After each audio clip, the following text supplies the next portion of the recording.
আসসালামু আলাইকুম। সব মাথা ব্যথা কি এক? না, সব মাথা ব্যথা এক নয়। কারণও আলাদা, চিকিৎসা আলাদা।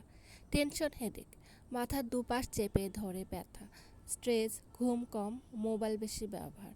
করণীয়: পর্যাপ্ত ঘুমানো, পানি পান করা, স্ট্রেস কমানো।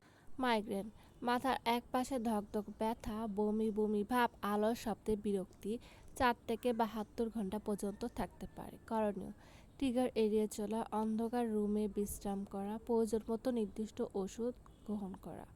সাইনাস হেডেক, কপাল, চোখের চারপাশে চাপ, সর্দি, নাক বন্ধ, জ্বর থাকতে পারে। করণীয়: সাইনাসের চিকিৎসা, স্টিম নেওয়া।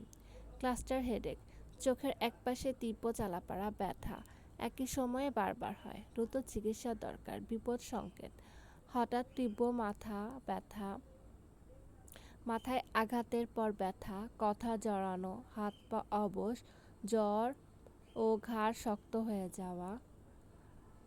কারণ না জেনে চিকিৎসা করলে সমস্যা বাড়তে পারে। টেনশন হেডেকের হোমিও ওষুধ হলো ইগনেশিয়া আমারা, জেলসিয়াম, নাক্স ভূমিকা, ক্যালিপস। মাইগ্রেনের হোমিও ওষুধ হলো sanguinaria, natrum, mur, belladonna, spigelia. Sinus হেডেকের হোমিও ওষুধ হলো kali bichrom, pulsatilla, silicea, hepar sulphur. Cluster হেডেকের হোমিও ওষুধ হলো spigelia, belladonna, sanguinaria, arsenic album. অভিজ্ঞ ডাক্তারের শরণাপন্ন হন। ধন্যবাদ।